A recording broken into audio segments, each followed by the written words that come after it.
My world consisted of stale coffee and minimum wage until the moment the veil ripped open. In a single violent flash, my mundane human existence was shattered, replaced by an impossible destiny.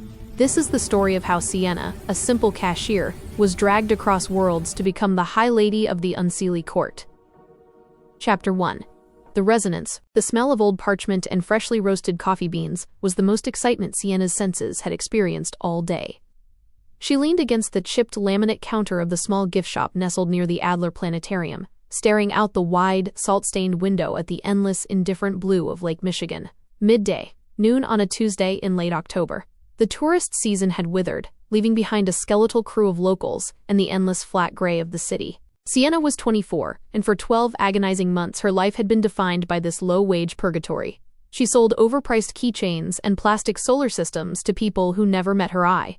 Though she tried to achieve a state of anonymity, her appearance often betrayed her efforts. Her long, thick hair, the vibrant, startling red of a sunset fire, was usually pulled back into a tight braid, a desperate measure to tame its wildness. Her features were naturally sharp, high cheekbones, a strong jaw, a frame that spoke of a hidden, delicate beauty she rarely took the time to notice. She was tired of being mundane, of selling trinkets when she craved spectacle. She was flipping through a laminated map of the galaxy, tracing the Andromeda strain of light when the sound stopped. It wasn't just the lack of noise. It was the erasure of it, the subtle drone of the city's heart, the traffic from Lakeshore Drive, the distant cries of gulls, the low thrum of the chiller case behind her, all vanished as if a master volume dial for the universe had been brutally cranked to zero. The vacuum was absolute, terrifying, and immediately filled by a high, sickening whine. It didn't enter her ears. It pierced the space behind her eyes, resonating deep in her molars. It felt like her skull was vibrating, not from sound, but from pure, raw pressure. Sienna slammed her hands over her ears, stumbling back against a display of cheap, glow-in-dark stars. The light outside, moments ago bright and oppressive, was twisting. Over the vast, steely blue expanse of the lake, the sky was tearing. It was a vertical rift, a clean line that should not exist in the atmosphere, stretching from the water's surface up to the zenith. The tear was not black. It was a writhing sheet of impossible liquid color, iridescent, coppery and thick, like a vertical waterfall of ancient oil. She watched, horrified, as the veil between realms opened, revealing an infinite starless void at midday. And then, the things started coming through. They didn't fly. They didn't jump. They stepped. The first wave was a torrent of Fae. Some were of the Seelie Court, impossibly beautiful and cold, clad in shimmering greens and golds, moving with an air of clinical, detached precision. Others, the majority, were the Unseelie, their forms lean and lethal, with skin like polished ivory and armor of black obsidian.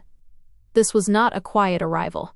The sheer density of Fae pouring onto the Chicago beach confirmed that this was the hunt, and both rival courts had arrived to claim power and mates. The tourists on the beach saw them, and the screams finally began, thin, panicked ribbons of sound that were already too late. Sienna didn't think. She reacted.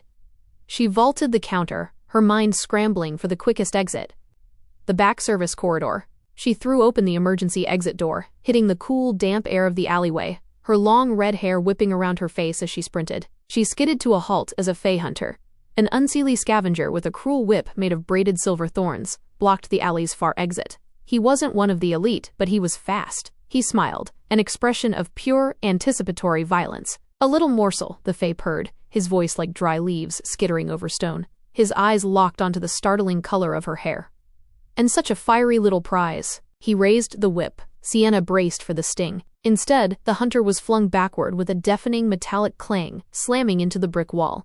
He was obliterated, instantly replaced by a thick, dark smear. Blocking the alley entrance, emerging from a shimmering wash of displaced air, stood a figure that silenced the terror in Sienna's mind, replacing it with a sensation far more complex and dangerous, raw, seismic resonance. He was immense. Taller and broader than the other Fae, he possessed a terrifying, raw physicality.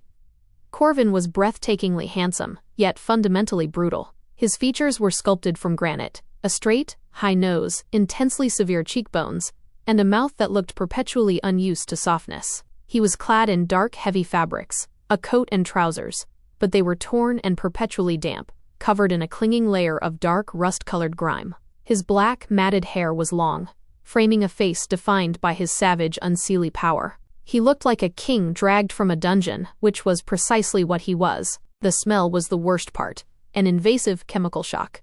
The air around him stank of cold stone, ozone, and the distinct, cloying, metallic scent of iron. It was the indelible smell of his 2,000-year confinement in the iron caves. His eyes, the color of turbulent midnight sea, landed on Sienna and locked on her. The raw, desperate power radiating off him was immense, threaded with a terrifying, ancient hunger. He moved with a speed that defied physics, covering the space between them in the breath it took Sienna to blink. His hand clamped around her wrist, a crushing grip that held her like a bird in a gauntlet, and jerked her forward. His skin, though grime-covered, radiated a shocking cold, like river water in January. "Silence," he spat, pulling her against his massive side. His body heat, what little there was instantly overwhelmed by the iron scent and the icy, raw power of him. "Speak, and you die. Move without my command, and I will shatter your bones myself." "Do you understand, human?" Sienna, drowning in the primal fear and the terrifying magnetic pull of him, could only manage a choked, desperate nod. "Good," the High Lord, Corvin, ground out, his voice a promise of utter violence. He didn't ask, he commanded. "The hunt has begun, and you are the prize that will buy my freedom." The dash across State Street, Corvin exploded into action, dragging Sienna in his wake. He didn't run, he flowed, a torrent of dark, brutal power. He pulled her out of the alley and onto the street, where the initial frenzy had turned normal Chicago into a death trap. A quartet of hunters, 2 dressed in the pale silks of the Sealy court, and 2 in the black armor of the Unseelie, dropped from a brownstone rooftop across the street, sensing the surge of power and the intense mate resonance. "The Lord Corvin," one of the black-armored Fae sneered, his voice like the chime of broken glass, "escaped from the iron cage just in time for the hunt. Your rivals are here to relieve you of your burden, traitor." Corvin didn't even turn his head. He pulled Sienna behind him, shielding her with his iron-scented bulk. His free hand, the fingers long and powerful, flashed out and struck the ground, not with an elaborate spell, but with a pure, concentrated burst of kinetic force. The asphalt and concrete pavement fractured, not cracking, but exploding into chunks of debris. The fragments, full of iron and mineral dust, hit the Fae like shrapnel. Both the sleek Sealy and the black-armored Unseelie hissed, recoiling instantly, their ethereal skins sizzling where the mortal rock touched them. "Iron," Corvin hissed to Sienna, his lips barely moving against her ear. The rush of his cold breath against her chilled skin was a dizzying assault. "They hate it. It burns them. It is what saved me, and it will keep you alive. Stick to the metal, little shadow." He didn't wait to see the Fae recover. He dragged her across the street, forcing her to run at a speed that quickly turned her lungs into fire and her legs into rubber. She stumbled over the wreckage of an abandoned car, and his grip tightened impossibly, hoisting her up and pulling her along until her feet found their rhythm again. The sheer raw physicality of him was a constant, overwhelming presence, a constant reminder of the terrible chasm between her world and his. "The elevated," Corvin barked, changing direction violently toward the loop. "We must reach the metal track." They reached the base of the L tracks, a spiderweb of rusted, towering iron. Corvin didn't bother with the stairs. He grabbed Sienna, his cold hands settling firmly around her waist and hips, and hoisted her up. The intimacy was shocking. For a single, suspended second, her body was plastered against his chest and shoulders as he effortlessly lifted her 20 feet straight up onto the metal platform. The coldness of him seeped into her, making her shiver, but the sheer potent force of his touch made her stomach clench. A dizzying mix of terror and an unwanted, visceral excitement that tightened her whole body. He set her down hard on the grated metal platform, the scent of iron thick in the air, offering a small, temporary barrier. The Unseelie hunter they'd fled was already halfway up the stairs, his features twisted in fury and pain from the iron dust. "A High Lord running to the mortals' cages!" the hunter screamed up at them, his voice echoing under the track. "You shamed the Unseelie. We will have her, Corvin, and we will watch them drag you back to the caves." Corvin spat over the edge. "Try it, dog," he retorted, his voice venomous. "The hunt lasts 7 days. Every moment you waste is a moment your own pathetic power fades." He turned away from the threat below, dismissing them as easily as he'd smashed the first Fae. "We move," he ordered, already heading down the tracks. "Follow close. No light, no noise." They moved in the shadows of the abandoned train line, the wind whipping off the lake now carrying strange, unsettling whispers. The ultimatum in the concrete nest. They walked for over an hour, avoiding the main stations and sticking to the dark stretches between buildings. Sienna's body ached. Her legs were shaky, her throat raw, and her mind felt utterly detached, watching her own panicked survival as if from a great distance. Finally, Corvin forced open a heavy steel maintenance hatch in the floor of the track platform and dropped into the black void below.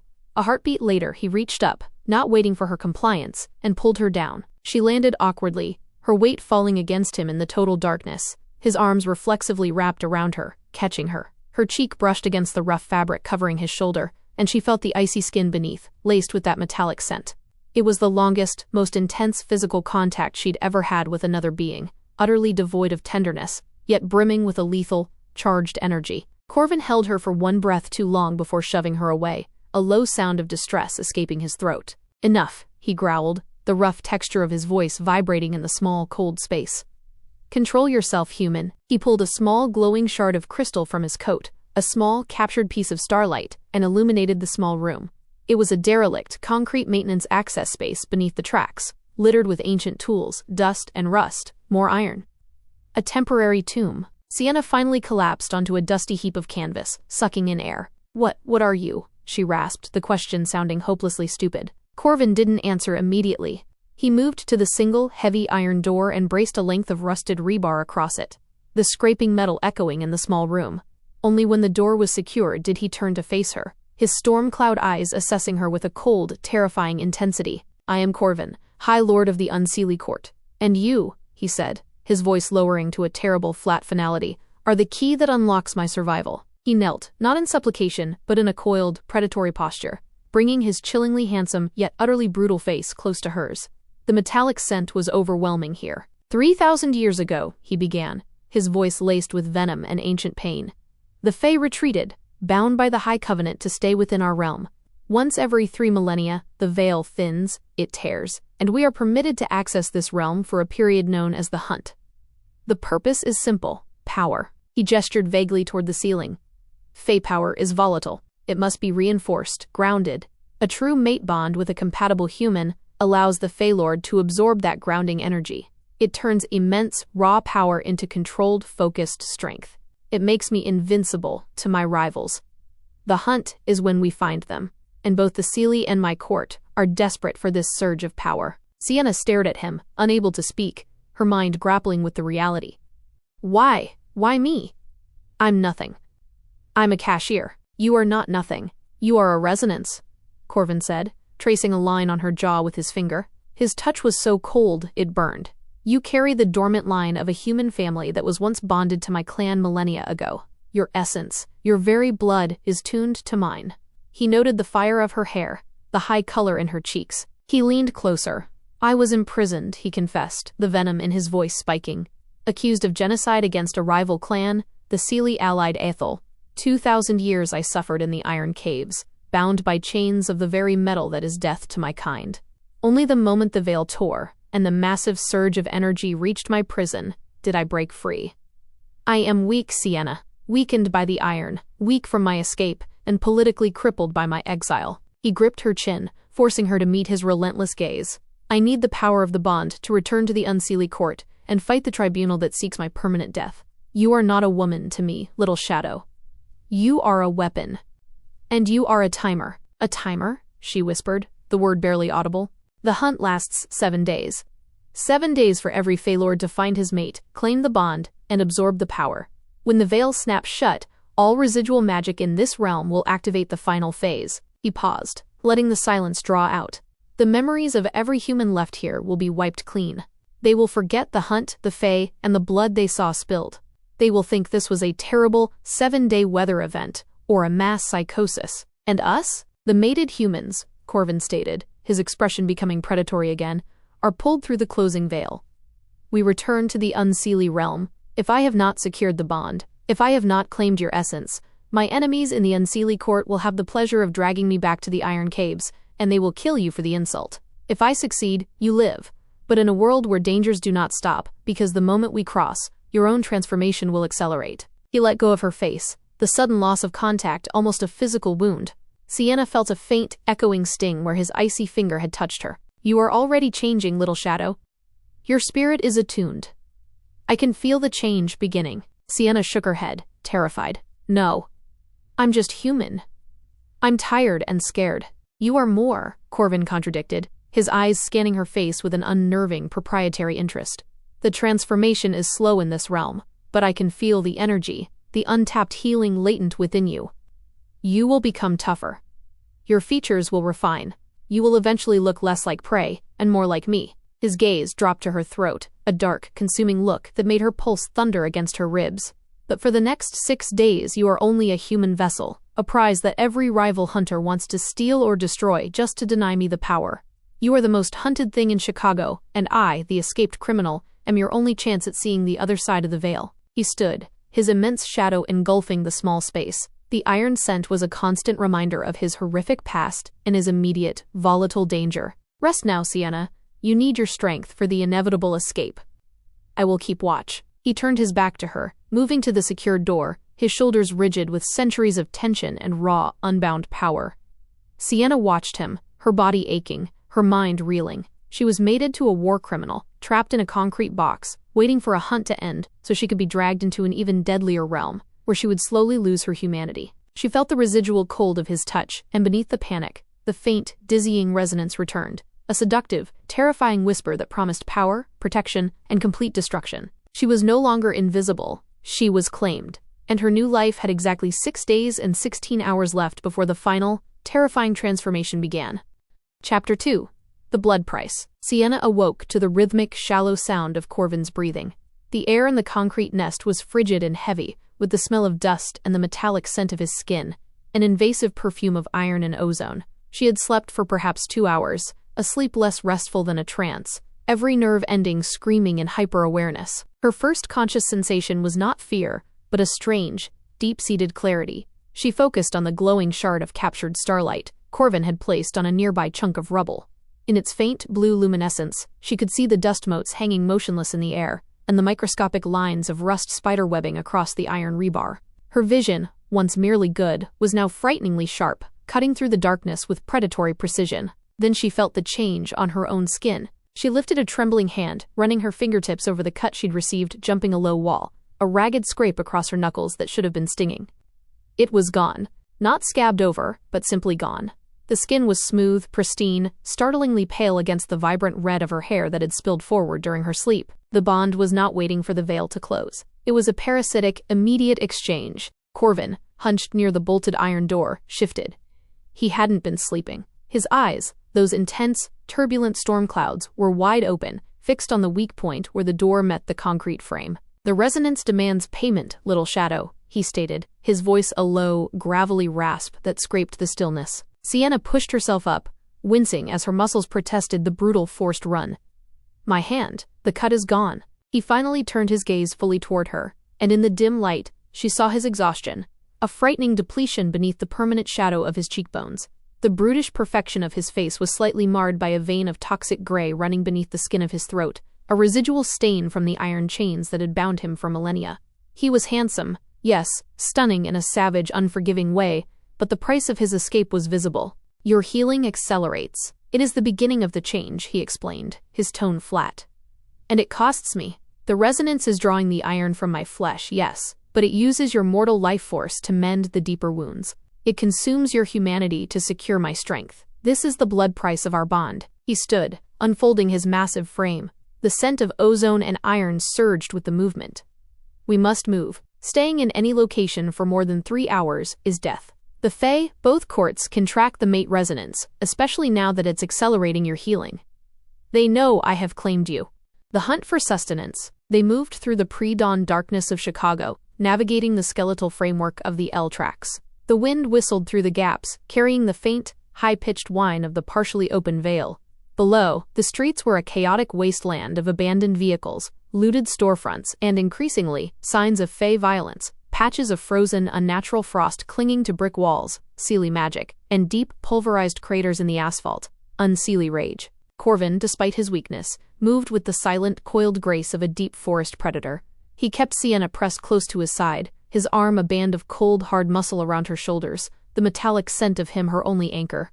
This proximity was not comforting. It was a constant, sensual torment, a stark reminder that she was bonded to a deadly being who saw her as a strategic weapon. Every unintentional brush of his torn coat against her cheek, every brush of his rough-skinned hand against her neck as he directed her, sent an invasive thrill that fought her fear. Food, he stated, his voice vibrating against her ear. I require sustenance that the mortals call high in protein and fat. It counters the residual iron poison and fuels the initial stages of the resonance transfer. And you require water and sugar to maintain your strength for the exchange. He led them off the tracks, dropping silently onto the roof of an old parking garage. From there, he scanned the deserted cityscape. He focused on a darkened, abandoned convenience store 4 blocks away. "We are exposed here," he warned, pulling her into the deep shadow of a ventilation shaft. "The Seelie hunters are looking for clean capture. They wish to study the power of my mate to understand how I escaped the caves. The Unseelie seek obliteration to ensure I cannot challenge the tribunal. You are safe only when you are in constant motion or encased by mortal iron." The tension between them was a thick, volatile atmosphere. Sienna needed to ask, needed to understand the complexity of her new master. "You called yourself a traitor, and they called you a war criminal," she whispered, her fiery hair a bright contrast against the dark concrete. Corvin's gaze snapped down to her, sharp and possessive. "I am Unseelie. We are of the shadow and the cold. The tribunal, led by my rival, Prince Valen, manufactured the accusation of genocide against the softer Seelie-allied clans. It was a power play. I am the true High Lord, but my time was taken, bound in the iron. Every hunter out there is collecting a bounty on my head. And yours." He moved, dropping silently from the edge of the roof into the alley below, pulling Sienna down a rusty fire escape with him. She moved faster now, her muscles reacting with a nascent strength that wasn't hers. They reached the store. Corvin didn't bother with the door. He simply put his cold, powerful shoulder into the back wall, which was mostly old cinder block, and shoved. The wall crumpled inward with a dull, grinding roar of pulverized concrete and iron dust. Inside, the store was dark, smelling of stale sugar and mildew. Corvin moved with brutal efficiency, grabbing canned meats, protein bars, and bottles of water, stuffing them into a stolen gym bag.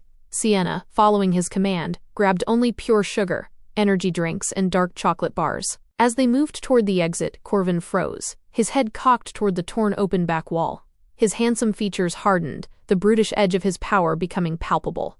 "Ambush," he breathed, pulling Sienna against the cold metal of a storage shelf. "Seelie, 4 of them. Fast, precise. They are looking for a clean kill. To make the theft of your power look like an accident." The assassination attempt. The 4 Seelie Fae were devastatingly swift. They entered the store silently, their pale green and gold tunics shimmering against the darkness. They carried not swords or whips but slender, needle-tipped silver darts, coated in potent glamour and slow-acting, paralyzing venom. They were assassins of the highest caste. "Lord Corvin," the leader purred, his face a vision of cold, perfect beauty. "We are so disappointed you survived the caves. The Court of Light would have been so pleased to absorb your mate's resonance energy, but if we cannot have her, then no one shall." Corvin pushed Sienna completely behind the shelf, his massive form shielding her. "Try it, Atheldog. This mortal air, so heavy with iron, dulls your pathetic glamour. You are slow." The battle was immediate and chaotic. Corvin was a storm of raw, physical power. He had no time for intricate Fae spells, relying instead on the brutal, earth-shaking strength he'd developed fighting the iron itself. He deflected the first darts with his forearm, the silver tips biting his skin, drawing black, noxious blood. The dark iron poisoning was still present. He roared, a sound of fury and pain, and struck out with his fist, hitting the leader with a blow that sent the elegant Fae flying into a wall of soda bottles, shattering them. But there were 4. One of the Fae circled, avoiding Corvin's rage, his eyes fixed on Sienna's head of fiery red hair visible behind Corvin's broad shoulder. The Fae knew the mate was the weakness. "Look away, human!" Corvin roared, sensing the threat. Sienna didn't look away. Instead, acting purely on instinct, an instinct that felt alien, sharp, and cold, she scrambled toward a rack holding garden tools. She grabbed a small, heavy bag of iron fertilizer pellets and whipped it at the circling assassin. The bag burst mid-air. The concentrated iron dust exploded in a fine, choking cloud, hitting the Seelie Fae directly in the face. The Fae shrieked, a sound of searing, agonizing pain. His perfect skin blistered instantly where the iron touched him, his ethereal form buckling as if he'd been thrown into a forge. He stumbled blindly, clawing at his eyes, forgetting the fight. That small act was the distraction Corvin needed. He seized one of the remaining Fae by the neck, his fingers tightening with effortless, lethal strength. He didn't break the neck, he drained him, the Fae's beautiful face contorting in pure terror as his life force was savagely pulled into Corvin's body. The transfer was not clean magic. It was raw, desperate absorption, a temporary fix that left Corvin swaying, the brutal act momentarily stabilizing his ravaged core. The metallic scent in the room intensified violently, mixed now with the sickly sweet scent of Fae blood and ozone. The remaining Fae fled, carrying their poisoned, blinded comrade, retreating with the sickening whine of teleportation. Corvin stood in the wreckage, breathing heavily, his chest heaving, his powerful body trembling not from fear, but from the combined drain of iron and magic. He turned to Sienna, the residual brutality in his eyes terrifying. "You adapted," he grated, his voice hoarse, a strange mix of threat and reluctant approval. He looked at the ruptured sack of iron pellets, then at her face. That was not human reaction. "The transformation accelerates when threatened. You used the iron. You used my prison to save us both." He walked toward her, and Sienna, despite her fear, did not flinch. She was fascinated by the dark, potent power thrumming off him, by the terrifying realization that she had just discovered her first weapon in the Fae world, iron. The bond deepens, and Corvin's healing. They didn't stay to sort the food. Corvin grabbed the gym bag and dragged Sienna out, finding a new hiding place blocks away. The skeletal, iron-rich interior of a construction site that had been abandoned years ago, the rust-red rebar of its foundations forming a natural cage against Fae magic. They retreated deep into the unfinished basement, a cold, earth-smelling space layered with mineral dust. Corvin collapsed against a massive concrete column, the momentary strength he'd stolen from the Seelie fading fast. The tremors returned, worse now, shaking his huge frame. He ripped open a package of dried meat and chewed savagely, but the brutal effort of the fight demanded more than mortal food. "The wound is too deep," he admitted, his eyes squeezed shut in pain. "The iron residue poisons the flow. The bond requires stabilization." Sienna watched him, the primal fear now mixed with a strange, dark necessity. She understood. He was injured, dying, and she was his unwilling defibrillator. "What do I do?" she asked, her voice surprisingly steady, the new clarity of her mind overriding her human terror. He opened his eyes, and they were black with pain and hunger. The gaze was entirely predatory, possessive, yet intensely focused on the bond, not her. "You do nothing," he commanded, his voice barely a whisper. "I take." He lunged forward, but with a terrifying slowness, utterly unlike his previous explosive speed.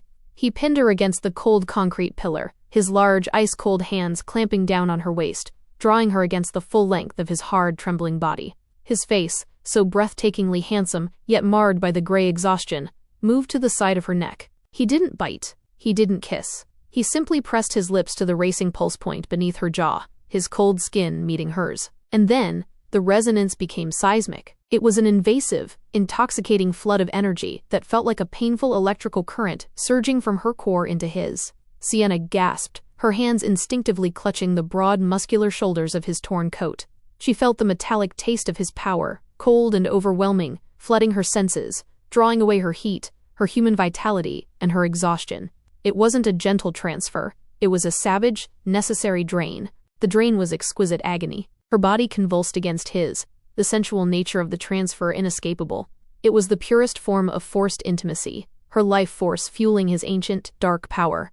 She felt a profound, frightening wave of depletion, but also a startling surge of his unseelie strength flooding back into her, settling deep in her bones. The gray pallor slowly receded from his throat. His tremors eased. He held the contact for a long, agonizing minute, taking what he needed until she felt lightheaded, spent and utterly dependent on the cold, brutal strength of his body holding her upright. When he finally pulled back, he rested his forehead against hers, his breath ragged. His eyes, now clear and focused, looked down at her, not with lust but with the dark, proprietary satisfaction of a master who has just used his prized weapon. 6 days remain, little shadow, Corvin grated, his voice restored to its powerful, gravelly growl. And you have now shed your first human blood in my defense. You are no longer merely a prize.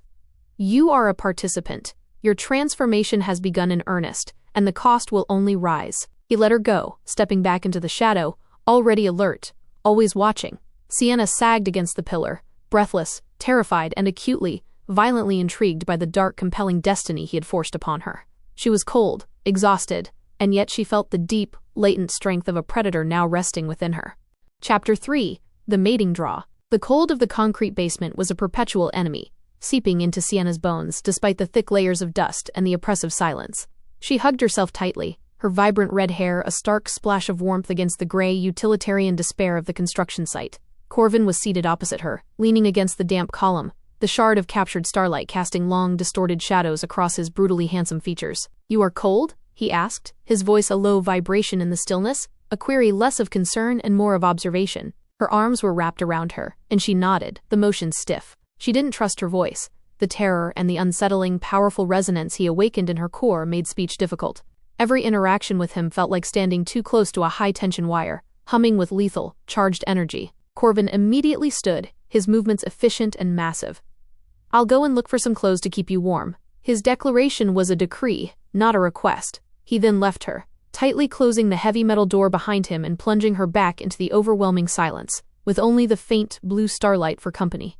She sat in the darkness, trembling, the scent of earth and faint sewage, oddly comforting now that his overpowering presence was gone. An hour later, the metal door groaned open, and Corvin returned, and the change was striking and deeply unsettling. He had obviously done more than forage for supplies. He carried a stolen canvas bag full of more sustenance, a thick, dark thermal blanket, and a fresh pair of warmer clothes for Sienna, likely pilfered from a looted athletic goods store or a deserted apartment. But the true, frightening transformation was in him. He was clean. The deep, rust-colored grime of the iron caves had been meticulously washed from his skin. His black hair, still long and thick, was now aggressively pulled back and tied at the nape of his neck, emphasizing the fierce, sculpted planes of his face, the merciless angle of his jaw, and the storm of his eyes. The cleaning had refined the already handsome, savage structure of his features, making him look less like a captive and more like the predator he truly was. He wore a heavy, dark coat, likely stolen from a high-end store, that managed to look both civilian and regal, concealing the true mass of muscle beneath while hinting at its brutal power. The gray pallor beneath the skin of his throat had completely receded, and the deep tremors that had racked his frame were gone. But when he handed her the clothes, the unnatural coldness of his skin had returned, sharper now, radiating like polished ice. The air around him had changed too.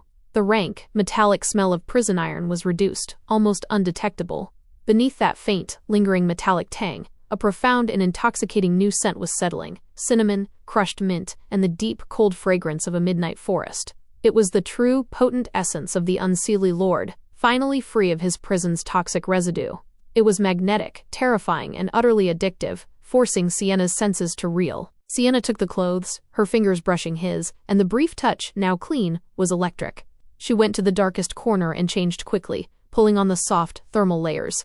The blanket felt like a luxury, a small, fleeting scrap of human comfort in the face of the apocalypse. Corvin watched her without apology or lust, his gaze purely possessive.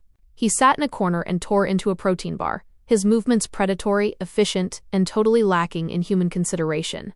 He ate to survive, to fuel the ancient engine of his body. The silence finally broke when Corvin crushed the foil wrapper, the sound disproportionately loud in the tomb. He fixed his turbulent storm cloud eyes on her. "The power wanes," he stated, his voice a low, gravelly rasp. "The stabilization is temporary." Sienna flinched, pulling her legs closer to her chest.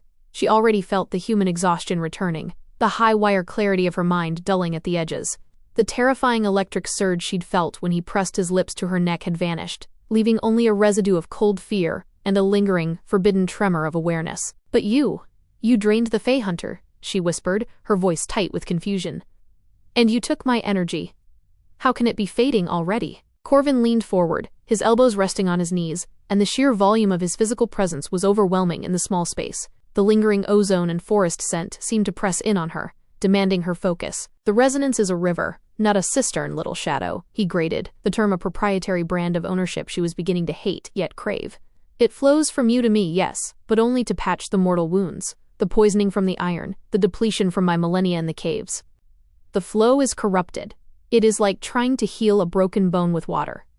It holds, but it does not set." He paused, letting the silence ratchet up the tension until her heart hammered against her ribs. "To achieve true, lasting stability in the human realm, to draw the constant defensive strength I need to survive the next 6 days against the full might of both courts, the bond must be affirmed in the flesh." He didn't need to elaborate. The dark, sensual nature of the transfer they had already shared, the agonizing intimacy of his brutal need, made the implication visceral and unavoidable. Sienna felt a flash of heat rush up her neck, clashing with the underlying terror.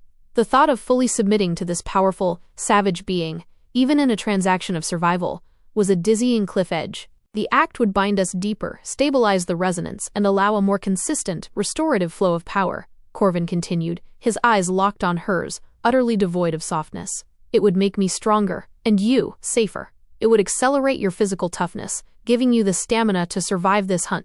But it is not the final bond." He stood up abruptly, dismissing the sexual ultimatum with a single, massive movement.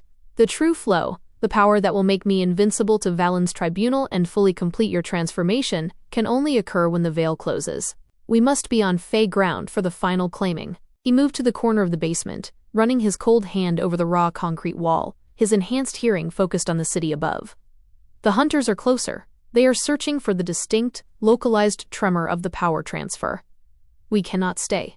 The interloper, Jax. The new sound wasn't the ethereal whine of the Fae or the metallic clang of battle. It was a human sound, cautious, calculating, and nearby. It was the scraping of metal against metal, coming from the upper levels of the derelict construction site. Corvin went rigid, his senses instantly honed. He moved silently, melting into the shadows of the concrete pillar, leaving Sienna alone in the blue pool of starlight.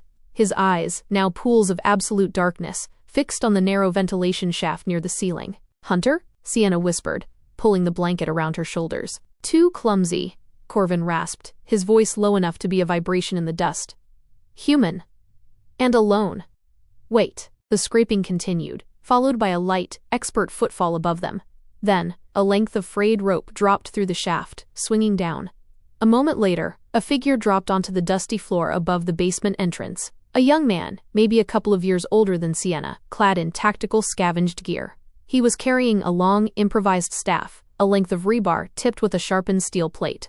The rebar was wrapped in thick electrical tape, presumably to mask the iron scent, but he was using it as a weapon. He was quiet, sharp, and clearly a survivor. He paused, scanning the floor, his hand already on the staff, radiating total, focused vigilance, a glint of excitement in his eyes. Corvin moved with shocking speed, launching himself from the shadow of the pillar, crossing the basement floor in 2 silent strides. He seized the man by the throat, slamming him against the cold concrete column with a force that should have crushed bone. The survivor reacted instantly, bringing the rebar staff up. Corvin's hand clamped down on the staff just before the tip could pierce his chest. The metallic scent of ozone and Corvin's new forest mint scent spiked violently with adrenaline. "Who are you, human, and why do you trespass on my shelter?" Corvin's voice was a low, dangerous snarl, his handsome face contorted in a mask of brutal fury. The man, whose face was smeared with dirt, giving his already sharp features a feral look, did not panic. His eyes, bright and intelligent, darted to Sienna, then back to Corvin. "Name's Jax," he choked out, struggling against the High Lord's effortless grip. "I was tracking an unseelie signature. Didn't know it was yours, High Lord. You smell like a damn forge." "Smells toxic." Corvin's eyes narrowed, his grip tightening. "You know Fae signatures?" "How?" "Because I've been hunting the scavengers since this morning," Jax grunted, attempting a shaky smile. "I was in the transit authority. I know the tunnels, the maintenance shafts, and the exact iron content of every section of the L track.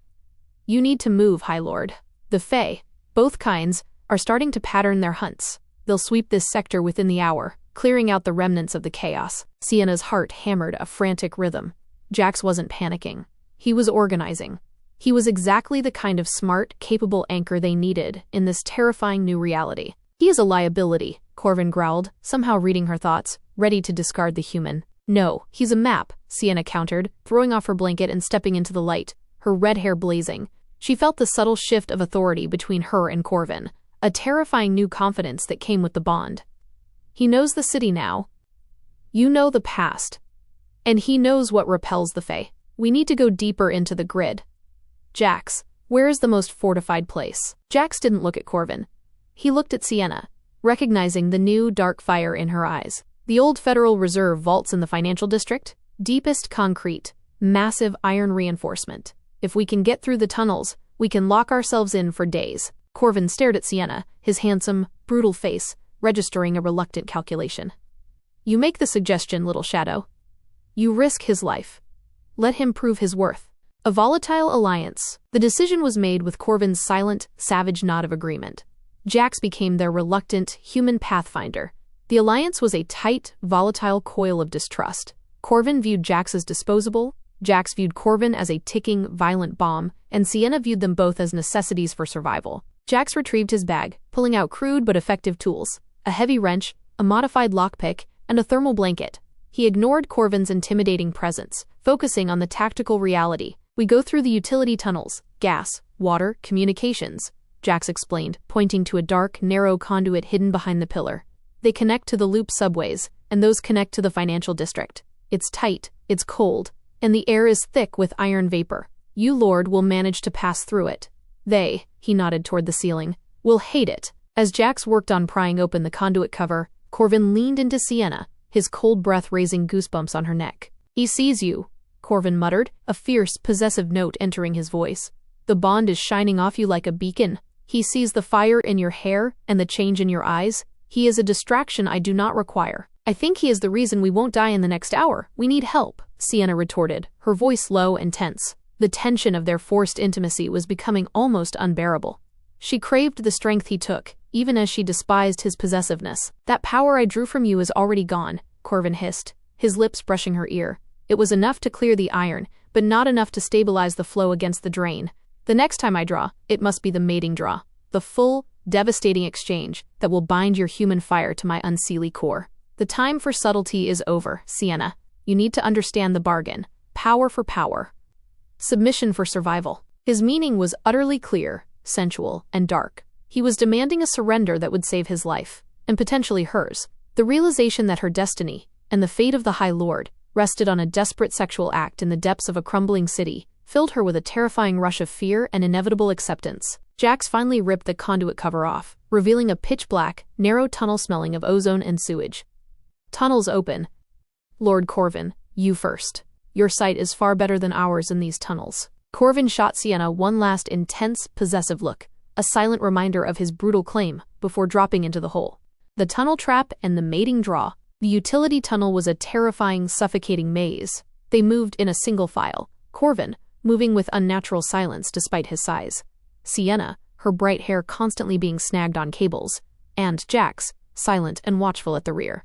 The air was frigid, the silence broken only by the whisper of air rushing in the tunnels and the metallic scrape of their gear. After a few tense minutes, Corvin stumbled. It was barely a hitch in his stride, but to Sienna, linked to him by the resonance, it was a thunderclap. The coldness of his skin increased instantly, and the faint, gray line of iron poisoning resurfaced near his jugular. "What is it?" Sienna asks, worried. The cold fear spiking in her own chest. "The boost is gone," Corvin confirmed, his voice barely a breath, rough with strain.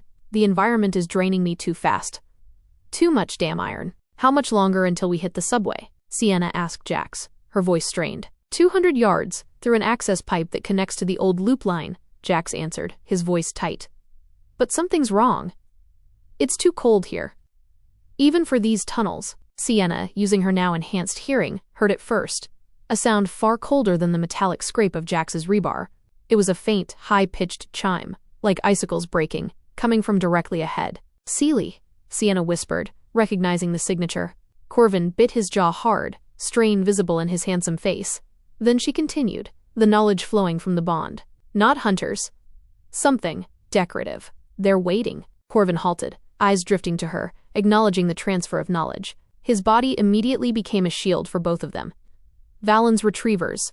They didn't wait for the hunting patterns. They sensed the flow and came to intercept. "They won't kill you, little shadow. They will take you, drain you, and let me bleed out from the iron." The Seelie Fae were not visible, but their trap was devastatingly effective. Ahead, the tunnel walls and floor were layered in a shimmering deep blue hoarfrost. It wasn't simple ice.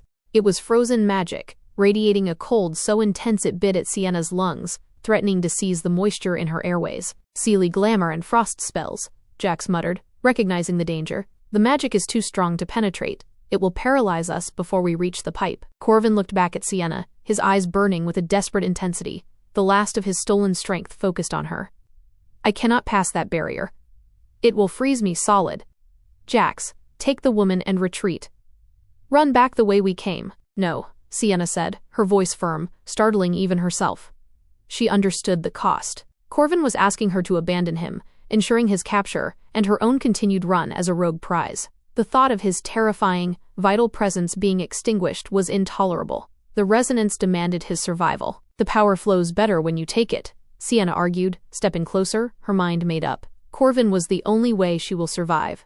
Ignoring the tremor in his hands, she declared, "If the magic is corrupted, then we need the full bond to stabilize you immediately. You must take what you need to break the ice." Her words hung heavy in the air, a dark, sensual challenge in the pitch-black tunnel. She was offering herself, her body, her last vestige of humanity and freedom, to the brute who needed her power. Corvin stared at her, the struggle on his handsome, savage face immense, the conflict between his brutal need and the political necessity of saving the final claiming for the Fae realm.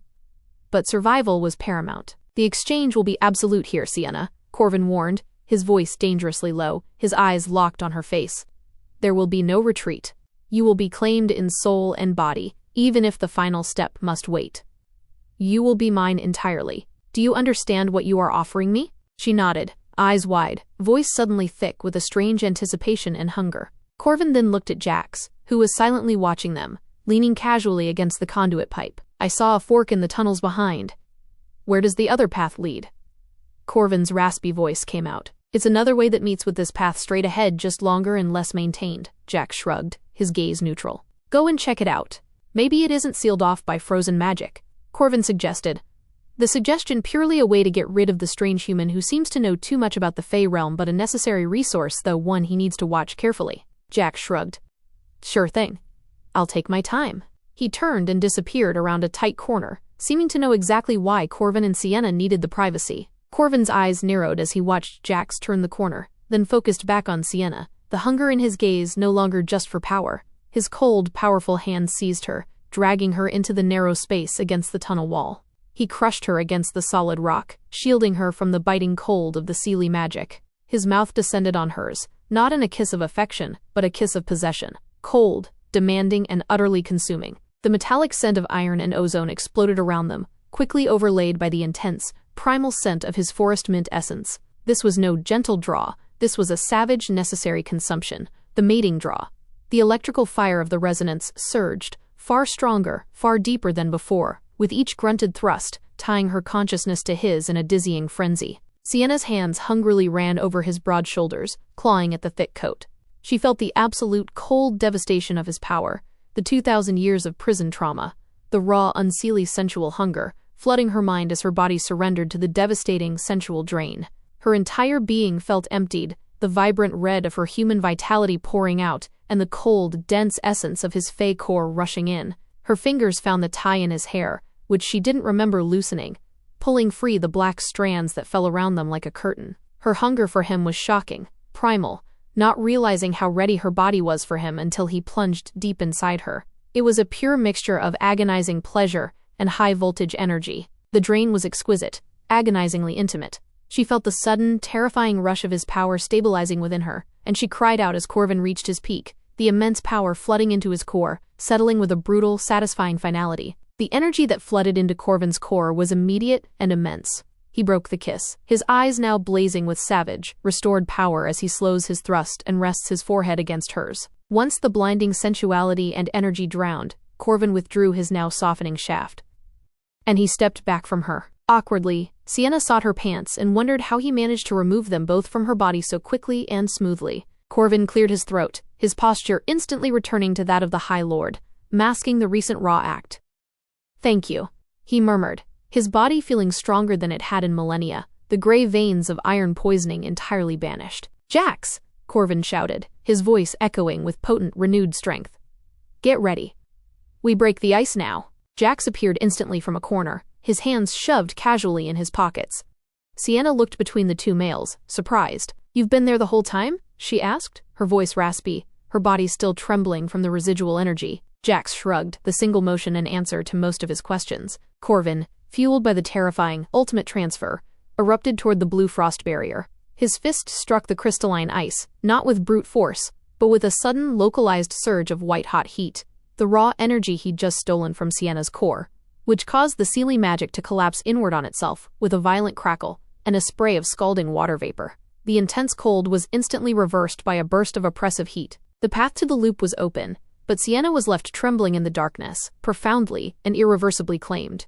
Her human energy was spent, replaced by a cold, thrilling pulse of something ancient, something Fae. The power now flowing through Corvin was stronger, more stable, and had been purchased at the highest possible price, her body and her freedom. "We run!" Jax yelled, hauling the still trembling Sienna to her feet. "They'll be here as soon as they sense that power surge." Corvin glanced back, his face a mask of primal triumph and ownership, before leading them into the open maw of the subway tunnels. The hunt was far from over, but the mate bond was complete in all but name, and Sienna was no longer just a prize. She was the unwilling, irreplaceable weapon of the High Lord. 4. The core of the vault. The air in the deep subways of the loop was thick with the scent of ozone, steam, and the faint, exhilarating yet terrifying blend of cinnamon, mint, and Corvin's raw power. Sienna stumbled, her legs feeling like spent wax, but the cold, relentless strength of Corvin's arm beneath her shoulder kept her upright. The power he had drawn from her core was not only stabilizing him, it was accelerating her own transformation, leaving her weak but intensely aware, hyper-tuned to the energy thrumming in his muscles. Jax, moving ahead, was a silent, grim shadow, his rebar staff scraping the tracks. He hadn't said a single word since witnessing the brutal intimacy in the utility tunnel, and the deliberate silence spoke volumes about his assessment of the High Lord's barbaric methods. They navigated the deserted subway platforms, eerie cathedrals of empty noise, echoing with the ghostly whispers of the city's abandoned commute, before Jax finally located their target. A discreet, heavily reinforced access door in the wall leading to the forgotten utilities beneath the financial district. "The old Federal Reserve," Jax whispered, his breath clouding in the freezing air. "The vault levels are miles deep. It's the closest thing to an iron fortress this side of the continent." Corvin nodded once, his eyes blazing with fierce satisfaction. He was powerful now, his movements fluid, his command absolute. He was operating at his peak, and the terrifying charisma of his brutally handsome features was amplified by the intoxicating rush of energy he held. "Iron," Corvin stated, testing the metal of the frame with a cold finger. "Mortal iron cannot bind Fae, but it is an absolute shield against Fae glamour and frost. We will be safe here for the remaining 5 days." Jax worked the lock with astonishing speed, using a salvaged electronic pick to bypass the complex ancient tumbler. The door slid open with a heavy, grinding sigh, revealing a vertical shaft that dropped into suffocating darkness. "It's a 20-foot drop," Jax warned, "and pitch black below the elevator counterweights. There's no power down there, but there is a room we could stay in. It's not much, but there is a toilet at least. It's been used for a long time, but it's clean." Corvin looked at Sienna, his gaze possessive and demanding. "I go first. Jax, you follow. Sienna, you take the metal rung ladder. Make sure you do not touch the walls. Wait for my signal." He dropped into the shaft without hesitation, a heavy thud as he jumped into the darkness. Sienna's eyes widened, then she heard the soft thump of his heavy boots hitting the bottom, followed by a wave of cold, clean air rushing up the shaft, thick with the familiar, mesmerizing scent of midnight forest. As she took the metal rung ladder down, the difference in the atmosphere was immediate and profound. They were in a vast, subterranean chamber, the access tunnels leading to the main vault. The air here was still, sterile and cold, with the dense, mineral coldness of deep earth and heavy metal, free from the sewage and dust of the utility tunnels. The only illumination was provided by a cluster of Corvin's captured starlight shards, which cast blue, shimmering pools of light across the cavernous space. They revealed walls of concrete 10 feet thick, crisscrossed with rebar, and dominated by a series of massive, circular vault doors, each one a monument to human fear and paranoia. It was oppressive, magnificent, and entirely safe. Tucked into the wall, Jax led them into a small, interior room. Inside was a dusty couch covered with a white sheet, a simple desk, and a closed door, the bathroom. The place looked like it had been prepared and sealed, waiting for its next occupants. The aftermath and scrutiny. Sienna collapsed onto the couch after Jax efficiently pulled the sheet back. She pulled the thermal blanket tight around her shoulders. Her body ached with a deep, profound emptiness. The mating draw had saved Corvin, stabilized the bond, and sealed her fate, but it had left her human core hollowed out, her vitality fading. She felt utterly detached, watching her own hands shake as she tried to open a bottle of water. Corvin, meanwhile, surveyed the perimeter outside, running his hands over the vault doors, confirming their integrity. He was radiating cold satisfaction, completely ignoring the emotional wreckage he had caused. Jax, however, did not ignore her. He leaned his rebar staff against the wall and walked over to Sienna, pulling a wooden chair from the desk to sit a respectful distance away. His intelligent eyes were dark with accusation and a strange pity. "You didn't have to," Jax stated, his voice low, filled with a controlled fury. "I could have found another way to buy him time. But he forced it." Sienna shook her head, running her fingers through the now tangled mass of her red hair. "He didn't force the end. I chose it. I could feel him dying, Jax, deep in my bones somehow. That frost would have killed him, and then the others would have found me. It was a transaction. Survival for power." She couldn't meet his gaze. The shame of treating such an intimate moment as a brutal transaction was suffocating, but beneath it thrummed the exhilarating, terrifying knowledge that she was now bound to the strongest entity in the region.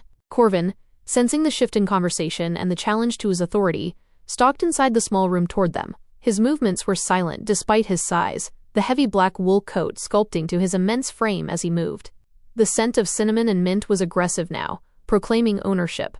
The sight of him, clean, regal, and radiating raw power, was intoxicating to Sienna. Her heightened senses craved him, even in her weakened state. It was necessary, Corvin stated, his voice cold and flat, answering Jax rather than Sienna. The purity of the draw was required to counteract the Seelie iron corruption. And now, he paused, looking directly at Jax, the matter of the human intermeddler is concluded. You have done your service. You may leave and survive on your own terms, or stay and risk being captured as my subordinate. Jax stood up, facing the High Lord without flinching, a dangerous amount of resentment darkening his eyes. You made her more Fae with your ill-timed claiming of her. She can't stand the iron like you can. It's draining her. You nearly killed her, High Lord. You are a brute who steals life force for personal gain. This isn't a bond, it's a battery. Corvin's eyes narrowed, the storm clouds gathering. The atmosphere in the vault chilled drastically. Watch your tongue, mortal. The mate bond is the deepest tether of our kind. Its brutality is its strength. She gave me what was required, and in return I will ensure her survival against a war that would slaughter her kind. You have no understanding of the power or the consequence. She is stronger than you can ever imagine. I understand power well enough, Jax retorted, holding his ground. I understand the value of iron and the geography of this city. And I understand selfishness. You could have waited until we found a way out of those tunnels. And besides, the Seelie hunters knew exactly where to put that frost. How did they track you so precisely, Corvin? You were only free for a few hours. Someone is betraying you, and you speak of protecting her. The words struck with the force of Corvin's own magical strike. Corvin went utterly still, his handsome face becoming a terrifying mask of ancient calculation. Betrayal, Corvin repeated, the word tasting like rust on his tongue. I'm very well aware of the amount of traitors who turned on their unseelie High Lord. The political machinations of the courts are complex. Valen has agents everywhere, even here. You will stay, Jax, since you wish to, but I warn you that this might end very badly for you. Jax nodded, lips tight as he sits back in his chair, holding his bag very close to him. He was trapped but defiant. Corvin finally claimed the central space of the couch, sitting heavily, a king claiming a brutal throne. He ordered Sienna to wrap herself entirely in the thermal blanket, and then he pulled her closer to him, forcing the continued flow of residual resonance through close proximity. Sienna, starved for the power and energy flowing in him, turned her nose into his neck, breathing in the scent of mint and midnight forest. His body, which was typically freezing, was now blessedly warm, a deep, primal heat that soothed a chill deep in her soul. Who is Valen? Why does he want you dead? She asked quietly, resting her head against the hard ridge of his shoulder. The unseelie Prince Valen is my primary hunter, not only for the power of the bond, but for the shame of my imprisonment, Corvin began, his voice dropping to a harsh narrative tone that filled the cold space. The crime I was accused of was never genocide. It was political heresy, an attempt to redefine the unseelie lineage. He explained the complex history. My clan, the Umbra, were the true rulers of the unseelie, favoring strength, darkness, and primal magic. The Ethel were a Seelie-allied unseelie clan, known for their powerful glamour and their absolute reliance on order. 2 millennia ago, the Ethel were building a bridge between the courts, an attempt at a unified power structure, a structure that would have deposed me. Valen, a powerful Ethel prince, could not challenge me directly. Instead, he forced a confrontation. I wiped out their primary military stronghold, a tactical, brutal necessity to prevent war. Valen twisted that into the Ethel genocide, presenting it as a cold-blooded slaughter to the High Covenant, which is dominated by the Seelie. All they saw was a brutal lord who killed their allies. I was trapped by Valen. He called for a political truce and for us to sign a peace pact. When I arrived at the agreed place, I was surrounded by powerful Seelie lords who took me down. Sienna hugged the blanket, finally understanding the depth of the betrayal. So you were framed? I was punished for preemptive self-defense. The Covenant could not execute a High Lord of my lineage, but they could bind me with the Iron Vow, a permanent sentence to the Iron Caves, allowing Valen to seize a temporary regency. Valen believes that if he can steal the mate resonance from my bond, he can claim the ancestral power of the Umbra line and make his regency permanent. He looked at Sienna, his eyes intensely serious. Your power, little shadow, does not just stabilize me. It validates my claim. It is the raw, primal essence of the Umbra line that has been dormant in the human realm. If Valen takes it, he takes my crown, my strength, and my life. The gravity of her situation settled heavily on Sienna. She wasn't just a battery, she was a political centerpiece, and the fate of the unseelie court rested on her survival and her fidelity to Corvin. The permanent mark. Sienna woke from a restless sleep hours later. Jax had been setting up a small cooking apparatus for warming their canned food, his movements silent and focused. Sienna, watching him, realized she could hear the precise metallic click of the can opener, even across the vast chamber. Her hearing was hyper-tuned, picking up vibrations and shifts in the air that were impossible for a human. She reached up, running her fingers along the line of her cheekbone. It felt sharper, higher, more defined than before. The soft curves of her human face were subtly hardening, refining into the fierce aesthetic angularity of the Fae. Then, she felt a strange, cold pressure at the apex of her outer ear. She lifted the thermal blanket and nervously felt the edge. It wasn't round anymore. It was slightly elongated, pointed, and impossibly delicate. The skin there was thinner, harder, and colder than the rest of her body.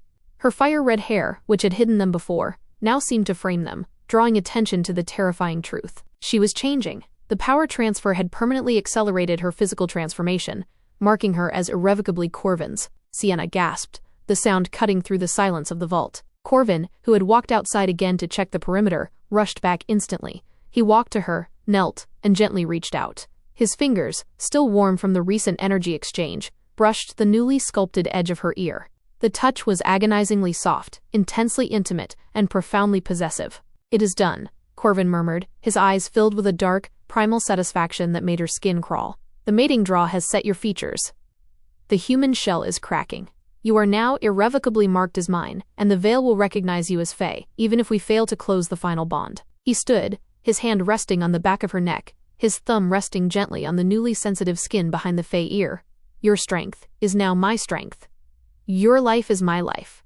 Valen will not stop until he has you, dead or claimed, because that fiery red hair and those refined features now scream that you belong to the High Lord of the Umbra." He looked at Jax, who was stirring a pot of cold soup. "We have 5 days remaining. From this moment forward, you will learn to use this change, Sienna. You will learn to survive as Fae. Jax will show us the tunnels, and I will show you how to fight." Training and the silent threat. The rest of the evening settled into a tense, uneasy rhythm. Jax maintained his silence, focusing on his tasks, always keeping a watchful eye on Corvin. Corvin, stabilized and dominant, spent his time outlining the precise defenses of the vault, occasionally pausing to give Sienna harsh, focused instruction. "The resonance will now give you heightened sense and stamina," Corvin instructed, his voice low and demanding. "Use your sight to navigate the dark tunnels. Use your hearing to sense the movement of the rats and the movement of the Fae. Do not waste the power. It belongs to us both." He began to test her new abilities, forcing her to focus her sight on objects in the furthest, darkest corners of the vault, requiring her to identify the metallic compositions of the concrete and rebar. It was mental discipline, imposed with the ruthless efficiency of a warrior. "Focus the energy," Corvin commanded, pacing the cold floor with restless energy. "The endurance you require for the final days of the hunt is already stored within you. It is raw, latent, Fae strength. You must learn to draw on it, or it will drain you." He pressed her, demanding that she jump repeatedly over a stack of old tires Jax found, pushing her far past her former human limit. Sienna would have collapsed from exhaustion, but when her legs failed, a deep, icy wellspring of stamina would surge up, forcing her to continue. Each surge was accompanied by a powerful, sensual wave of awareness that linked her back to Corvin, reminding her of the draw they shared. Jax watched this brutal tutoring with grim fascination, occasionally offering a sharp piece of advice about the physics of the tunnels or the structural weaknesses of the vault, always addressing Sienna directly, refusing to acknowledge Corvin's High Lord title. The true threat, however, remained unseen. As Corvin settled beside Sienna on the couch, pulling her close, he stared into the blue pools of light, his senses stretched thin. "Valen is not a fool," Corvin murmured, the rich scent of his skin enveloping her. "He knows the mating draw has occurred. He knows the resonance is stable. He will not risk a frontal assault on this iron fortress. He will send a Judas, a collaborator who can breach the mortal defenses and expose us. We must find the betrayal before Valen sends his next wave." Sienna didn't argue. She sat in the absolute, oppressive safety of the vault, her new, sharp ears straining to hear sounds that weren't there. She felt the chill of Corvin's presence and the unsettling heat of her own accelerating life force. 5 days remained. 5 days until the veil slammed shut. 5 days until she crossed realms to face Valen's tribunal. And 5 days until the final, sensual claiming that would complete the bond and forever erase the last vestige of the invisible cashier she once was. She looked down at her hands, no longer shaking, and saw only the hands of a weapon. The silence of the deep vault, thick with the scent of iron and mint, was all that stood between them and the eternal war of the Fae.